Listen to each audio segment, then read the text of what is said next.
नमस्कार मित्रांनो, आज आपण अभिनेत्री कल्याणी कुरडे जाधव हिच्या खऱ्या आयुष्यातील काही न ऐकलेल्या गोष्टी जाणून घेणार आहोत। पण त्याआधी मराठी कला विश्व या चॅनलला नक्की लाईक, शेअर व सबस्क्राईब करा, जेणेकरून असेच नवनवीन व्हिडिओ तुम्हाला पाहता येतील। तुझ्यात जीव रंगला या दूरचित्रवाणी मालिकेत राधा ही व्यक्तिरेखा साकारणारी अभिनेत्री कल्याणी कुरडे जाधव हिचा कोल्हापुरात अपघाती मृत्यू झाला। कल्याणीने कोल्हापूर-सांगली महामार्गावर नुकतेच एक हॉटेल सुरू केले होते। मात्र रात्री ती हॉटेल बंद करून बाहेर पडत असतानाच कल्याणीला एका डंपरने जोरदार धडक दिली। या धडकेत कल्याणीचा जागीच मृत्यू झाला।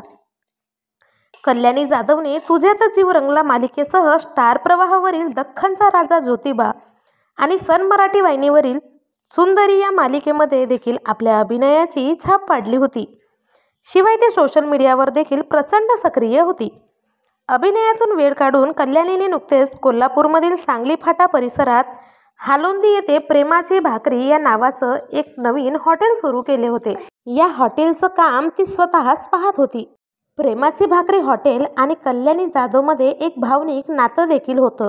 एका आठवड्यापूर्वीच कल्याणी जाधवने आपला वाढदिवस साजरा केला होता। तो दिवसही तिने हॉटेलमध्येच घालवला होता।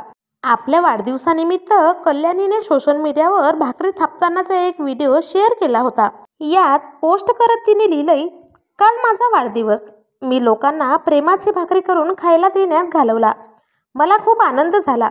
मी माझा वाढदिवस साजरा करण्यासाठी कुठेही बाहेर गेली नाही, ना पार्टी केले। मी माझ्या वाढदिवसानिमित्त लोकांना प्रेमाची भाकरी करून खायला घातले। हे फक्त स्वामींनी माझ्याकडून करून घेतले आहे। असेच प्रत्येक वाढदिवसाला होऊ दे। मूळची कोल्हापूरची रहिवासी असलेली कल्याणी तिच्या अभिनय कारकिर्दीसाठी पुण्यात राहायला गेली होती आणि लॉकडाऊनच्या काळात परत ती तिच्या मूळ गावी परत आली आणि नुकतेच हॉटेल उघडले। तिने मृत्यूच्या 22 तास आधीच एक इंस्टाग्राम स्टोरी पोस्ट केली होती। मात्र तिच्या अशा अचानक मृत्यूने सगळ्यांनाच मोठा धक्का बसला। मालिका विश्वासह तिच्या मित्रपरिवार व कुटुंबियांना तिच्या अशा मृत्यूने जबर धक्का बसला। पुन्हा एका उगवत्या ताऱ्याला आपण कायमचं गमावलं असं शब्द सगळ्यांच्या ओठी आलं।